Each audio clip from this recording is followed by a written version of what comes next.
കാണാതായവരുടെ പട്ടികയിൽ അവശേഷിക്കുന്നതായി വിക്രം സിംഗ് റാണയായിരുന്നു. പക്ഷേ മൃതദേഹം ലഭിച്ചപ്പോൾ വിക്രം സിംഗ് റാണയാണോ ഈ മൃതദേഹം വിക്രം സിംഗ് റാണയുടേതാണോ എന്ന് ഉറപ്പുവരുത്താനായിട്ടില്ല. അതിൽ കുടുംബമടക്കം എത്തി കണ്ടാൽ മാത്രമേ അതിലടക്കം ഒരു വ്യക്തത വരികയുള്ളൂ. ഒരുപക്ഷെ വിക്രം സിംഗ് റാണയുടേതല്ല മൃതദേഹമെങ്കിൽ ആശങ്ക ഇരട്ടിയാകുന്നതായിരിക്കും അല്ലേ?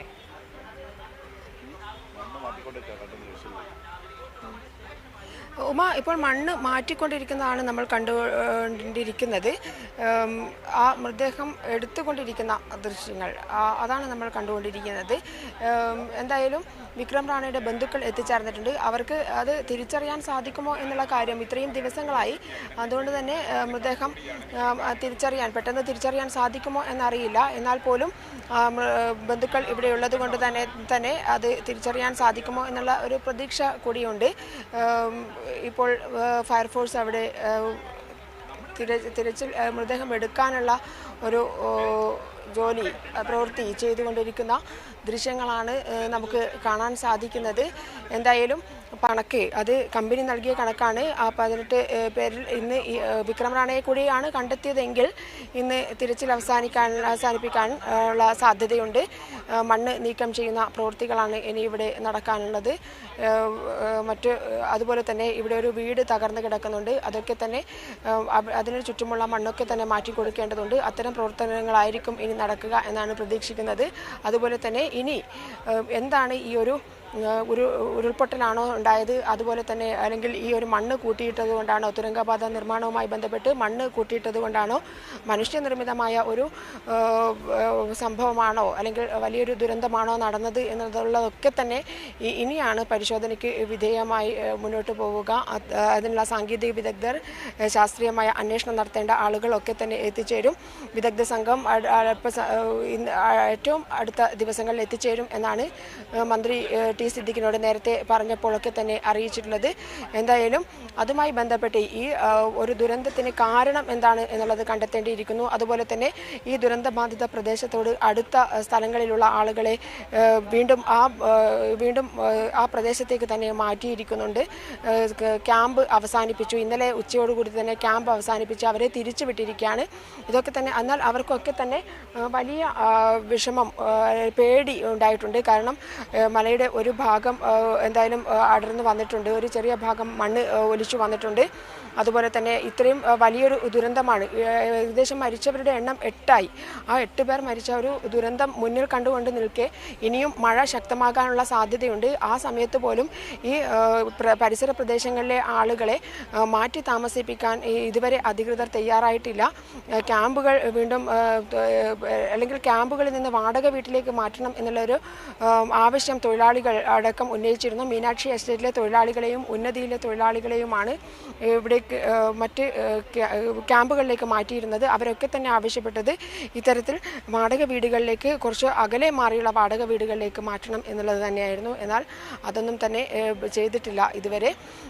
അതിൻ്റെ ഒരു ആശങ്കയിൽ തന്നെയാണ്. ഇന്ന് രാവിലെ വരെ അവരെ കണ്ടപ്പോഴൊക്കെ തന്നെ അവർ പറഞ്ഞത് അവരുടെ വീടിന് കുറച്ചുകൂടി മുകളിലുള്ള ലയങ്ങളിലേക്കാണ് മാറ്റിയിരിക്കുന്നത്. അത് ഒരു സൗകര്യവുമില്ലാത്ത അവസ്ഥയിലാണ്. എന്തായാലും അവരുടെ കാര്യത്തിൽ കളക്ടറെ ഇന്ന് കാണാൻ സാധിക്കും. ആ കളക്ടറുമായി ഈ കാര്യങ്ങളൊക്കെ തന്നെ ചർച്ച ചെയ്യും. അതിനുശേഷം തീരുമാനം അറിയിക്കാമെന്നാണ് പറഞ്ഞതെന്നാണ് അവർ ഞങ്ങളോട് പങ്കുവച്ചിരിക്കുന്നത്. എന്തായാലും അവരെ അവിടെ നിന്ന് മാറ്റി പാർപ്പിക്കേണ്ടതുണ്ട്. ഇപ്പോൾ നമ്മൾ കണ്ടുകൊണ്ടിരിക്കുന്ന ദൃശ്യങ്ങൾ അവിടെ നിന്നും മൃതദേഹം എടുത്ത് മാറ്റാനുള്ള പ്രവർത്തനങ്ങളിൽ ഫയർഫോഴ്സ് നടത്തുന്നതാണ്. മൃതദേഹം സ്ട്രക്ചറിലേക്ക് മാറ്റാനുള്ള പ്രവൃത്തിയാണ് നടന്നുകൊണ്ടിരിക്കുന്നത്. എന്തായാലും ഒരാളുടെ മൃതദേഹം കൂടി സ്ഥലത്ത് വെച്ച് കണ്ടെത്തിയിരിക്കുന്നു. 18 പേരെ, ഇതിൽ കുടുങ്ങിയ 18 പേരുടെ കാര്യത്തിൽ സ്ഥിരീകരണം ഉണ്ടായിരിക്കുന്നു എന്ന് വേണം പറയാൻ. 10 പേരെ നേരത്തെ ആദ്യ ദിവസം രക്ഷിച്ചതായിരുന്നു. അതിനുശേഷം 7 മൃതദേഹങ്ങളും കണ്ടെത്തിയിരുന്നു. ഏറ്റവും അവസാനമായി ഒരാൾ കൂടി കുടുങ്ങിക്കിടക്കുന്നുണ്ട് എന്നുള്ള ഒരു നിരീക്ഷണത്തിൽ തന്നെയായിരുന്നു ഇത്രയും ദിവസം തിരച്ചിൽ നടത്തിയത്. എന്തായാലും അവസാനമായി ഒരു മൃതദേഹം കൂടി മീനാക്ഷി പുഴയുടെ താഴെ ഉണ്ടായിരുന്ന ചതുപ്പിൽ, അതിനടുത്തുണ്ടായിരുന്ന ചതുപ്പിൽ നിന്ന് കിട്ടിയിരിക്കുന്നു എന്നുള്ളതാണ് ഏറ്റവും അവസാനമായി ലഭിക്കുന്ന റിപ്പോർട്ട്. ഉമ. ജോഷില, ഇന്നലെ ഇന്ന് രാവിലെയും ഈ ദുരന്തത്തിലടക്കം തകർന്ന വീടിന്റെ പരിസര ഭാഗങ്ങളിൽ പരിശോധിക്കണം എന്നൊരു സാഹചര്യമായിരുന്നു നിലനിന്നിരുന്നത്. അതിനുശേഷമാണ് ഈ മീനാക്ഷി പാലത്തിന് താഴെയുള്ള തിരച്ചിൽ ആരംഭിച്ചത്. എന്തായാലും ഒരു മൃതദേഹം കൂടി കണ്ടെത്തിയത് ഒരു ആശങ്ക നിലനിൽക്കുന്ന സാഹചര്യത്തിൽ മന്ത്രിമാരോ ഉന്നത ഉദ്യോഗസ്ഥരടക്കം സ്ഥലത്ത് എത്തിയിട്ടുണ്ടോ? എന്തെങ്കിലും പ്രതികരണങ്ങൾക്ക് തയ്യാറായിട്ടുണ്ടോ ജോഷില?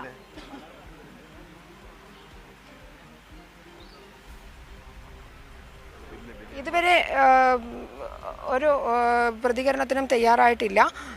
എന്തായാലും ഇപ്പോൾ ഉള്ളത് കള്ളാടിയിലെ ഈ ദുരന്ത മേഖലയിൽ മൃതദേഹം എടുക്കുന്ന ആ ഒരു പ്രദേശത്തിനടുത്താണ്.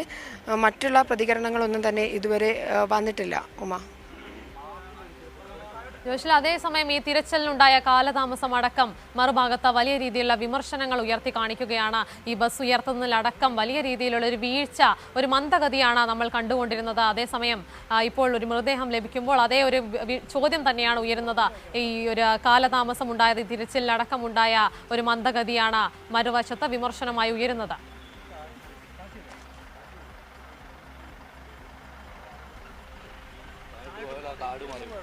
ഉമ, ഇന്ന് 6ാം ദിവസമായിരിക്കുന്നു ഈ ദുരന്തം നടന്നിട്ട്. 7ാം തീയതിയായിരുന്നു ദുരന്തം നടന്നത്. 6ാം ദിവസമാണ് ഏറ്റവും അവസാനമായി, അതായത് 18 പേർ മിസ്സിംഗ് ആയി എന്ന് കമ്പനി അറിയിച്ച പ്രകാരം ഏറ്റവും അവസാനത്തെ ആളെ കണ്ടെത്തുന്നത് ഇന്ന് 6ാം ദിവസമാണ്. വലിയ ഒരു ദുരന്തം. ഇന്ന് 8 പേരുടെ മരണം സംഭവിച്ചു എന്നുള്ളത് യാഥാർത്ഥ്യമാണ്. എന്നാൽ വയനാടിനെ സംബന്ധിച്ചിടത്തോളം വലിയ ഒരു ദുരന്തം എന്ന്, അതായത് ചൂരൽമല, മുണ്ടക്കൈ ഭാഗങ്ങളൊക്കെ ഉണ്ടായ ദുരന്തങ്ങൾ നമ്മൾ മുന്നിൽ കണ്ടതാണ്. അത്രമാത്രം ഉള്ള ഒരു ആഴത്തിലുള്ള ഒരു ദുരന്തത്തിലേക്ക് അത് പോയിട്ടില്ല. അതേസമയം മണ്ണ് നേരത്തെ തന്നെ മാറ്റാമായിരുന്നു എന്നുള്ളതാണ്.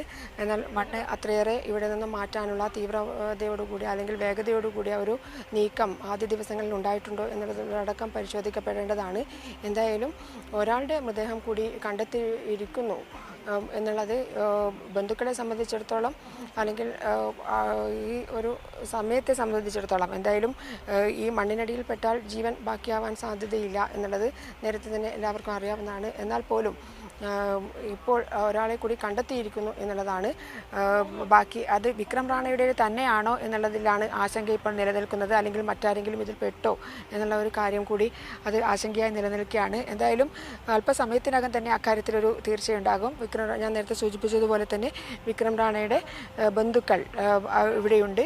അവർക്ക് തിരിച്ചറിയാൻ കഴിഞ്ഞെങ്കിൽ അത് ഈ 18 പേരുടെ കണക്ക് അത് പൂർത്തിയാവും എന്നുള്ളതാണ്. ഉമ, ശരി ജോഷില, എന്തായാലും കാണാതായ പട്ടികയിലുണ്ടായ ഒരാളുടെ മൃതദേഹം കൂടി വിക്രം റാണയെന്ന് സംശയിക്കുന്ന മൃതദേഹം കൂടി കണ്ടെത്തിയിരിക്കുകയാണ്. അതിലൊരു ഉറപ്പ് വന്നിട്ടില്ല. കാരണം ഇത്രയും ദിവസമായ സ്ഥിതിക്ക് മൃതദേഹം അടക്കം തിരിച്ചറിയുന്നതിൽ വലിയ രീതിയിലുള്ള പ്രശ്നങ്ങളുണ്ട്. ഇപ്പോൾ കുടുംബമടക്കം സ്ഥലത്തെത്തിയതിനു ശേഷമായിരിക്കും അതിലടക്കം ഒരു വ്യക്തത വരും എന്നാണ് മനസ്സിലാക്കുന്നത്. അതേസമയം ഈ തിരച്ചിലുണ്ടായ ഒരു കാലതാമസമടക്കം വലിയ രീതിയിലുള്ള വിമർശനങ്ങൾ വഴിവെക്കുന്നതാണ്.